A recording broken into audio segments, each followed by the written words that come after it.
क्या कोई ट्रेन चलती है तो मोशन करती है? हेलो ऑल ऑफ यू, मेरा नाम दयाशंकर प्रजापति है।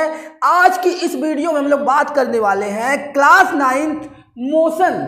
आज हम लोग कवर करने वाले हैं इस लेक्चर में motion, rest, frame of reference and relative motion. तो आज हम लोग बात करेंगे इन सब टॉपिक का। ये लेक्चर नंबर फर्स्ट होगा। अगर ध्यान से देखेंगे तो मोशन के इंट्रोडक्शन में आपको एक भी प्रॉब्लम नहीं होगी। तो अब हम लोग पहले बात करते हैं मोशन का। जब ट्रेन चलती है या कार चलती है तो क्या करती है? अपने पोजीशन को चेंज करती है।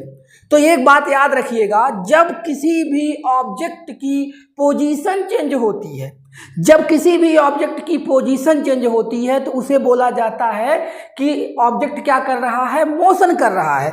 अब आपको पता है कि जब ट्रेन चलती है तो उसकी पोजीशन चेंज होती है, कार मूव करती है तो पोजीशन चेंज होती है। तो ये सारी चीज़ें क्या होती हैं? मोशन में। तो इसको कैसे डिफाइन करेंगे? When position of body change with respect to the time, when position of body change with respect to the time, then body is said to be in motion। तो इस तरह से आप मोशन की डिफिनीशन कर सकते हैं और डिफाइन कर सकते हैं कि बॉडी जब पोजीशन को चेंज करती है तो उसे मोशन कहा जाता है। अब बात आती है रेस्ट की। तो रेस्ट क्या होगा? जब पोजीशन चेंज नहीं होगी। अब ट्रेन स्टेशन पे खड़ी है, चल नहीं रही है, बहुत टाइम बीत रहा है, पोजीशन नहीं चेंज हो रही है, तो रेस्ट में कही जाएगी। कोई पेड़ है, ट्री है, वहीं पे बहुत दिनों से रुकी रहती है तो वो किस में होती है? रेस्ट में। यानी एक बात याद रखना कि अगर पोजीशन चेंज नहीं होती है तो ऑब्जेक्ट रेस्ट में होता है, और पोजीशन चेंज हो गई तो मोशन करता रहेगा। एक बात यहां से क्लियर हो जाएगा। When position of body do not change with respect to time, then body is said to be in rest. तो बॉडी किस में कही जाएगी? रेस्ट में कही जाएगी। जैसे टेबल पे बुक को रख दिया जाए तो ये रेस्ट में है, क्योंकि अगर इसके पोजीशन को चेंज ना किया जाए, वहीं पे रखी रहेगी तो रेस्ट में रहेगी। अब एक बात यहाँ पे ध्यान देने वाली है कि अगर पोजीशन टाइम ग्राफ आपको दे दिया जाए, पोजीशन टाइम याद रखिएगा, पोजीशन टाइम की बात कर रहे हैं, ये पोजीशन है, ये टाइम है, तो रेस्ट के लिए ये होगा। तो ये कौन सा मोशन स्पेंड करेगा? रेस्ट। और अगर मोशन, ये रेस्ट मोशन है, मतलब मोशन नहीं करिए, रेस्ट की बात कर रहा है। पोजीशन टाइम ग्राफ अगर ऐसे पैरेलल लाइन जाएगी तो ये रेस्ट में होगा। और यही अगर ग्राफ मोशन के लिए ड्रा करना हो, पोजीशन टाइम ग्राफ की बात हम लोग आगे बहुत करेंगे, लेकिन यहाँ थोड़ा सा इंट्रोडक्शन ले सकते हैं। ये भी मोशन हुआ और ये मोशन हो गया, और अगर किसी तरह भी हो, इस तरह से हुआ, ये भी मोशन हुआ। ग्राफ किसी तरह से बना हो, टाइम के साथ पोजीशन को चेंज होना चाहिए तो मोशन में होगा, नहीं होगा तो रेस्ट में होगा। हम लोग समझ लिए रेस्ट और मोशन क्या होता है, इस चीज़ को अच्छे से समझ लिया गया। अब आप लोगों को कोई प्रॉब्लम नहीं होनी चाहिए कि मोशन क्या होता है, रेस्ट क्या होता है। अब अगला बात हमारा आता है रिफरेंस पॉइंट या फ्रेम ऑफ रेफरेंस। आगे चल के 11th क्लास में फ्रेम ऑफ रेफरेंस के बारे में बहुत डिटेल स्टडी करेंगे, लेकिन यहाँ थोड़ा सा समझ लें फ्रेम ऑफ रेफरेंस या रेफरेंस पॉइंट क्या होगा। जैसे ट्रेन जा रही है तो आप कहाँ से देख रहे हो? कोई किसी के घर के छत से देख रहा होगा, कोई स्टेशन पे ही खड़ा होगा वो देख रहा होगा, कोई दूसरे ट्रेन में बैठा होगा वो ट्रेन को देख रहा होगा कि जा रही है।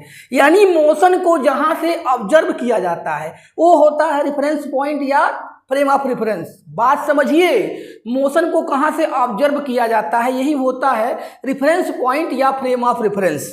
ठीक है। अगर आप ये समझिए कि दो ट्रेन जा रही हैं साथ में, एक आदमी दूसरे ट्रेन में बैठा है, एक जो जा रही है उसमें बैठा है, तो उसके रिस्पेक्ट में ट्रेन की स्पीड या क्या पोजीशन है उसका वो अलग होगी, और एक आदमी जो प्लेटफॉर्म पे बैठा है उसके रिस्पेक्ट में उस ट्रेन की पोजीशन अलग होगी।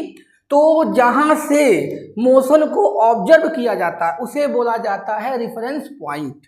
ठीक। अगला हमारा आता है रिलेटिव मोशन। तो देखिए रिलेटिव मोशन क्या होता है।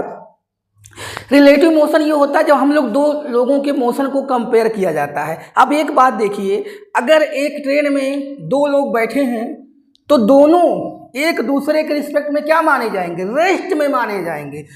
जब दो लोग एक ट्रेन में बैठे होंगे, मान लीजिए ये ट्रेन है, ये ट्रेन में दो लोग बैठे हैं, दो लोग यहाँ पे ट्रेन में, ये ट्रेन जा रही है, किसी भी स्पीड से ट्रेन जा रही है आगे की तरफ। अब ये दोनों लोग एक दूसरे के रिस्पेक्ट में क्या होंगे, रेस्ट में होंगे, क्योंकि दोनों एक ही ट्रेन में बैठे हैं। अब कोई एक आदमी जो ग्राउंड पे कहीं पे मान लीजिए है, कोई आदमी जो ग्राउंड पे होगा, इन दोनों को किसमें देखेगा, मोशन करता हुआ देखेगा।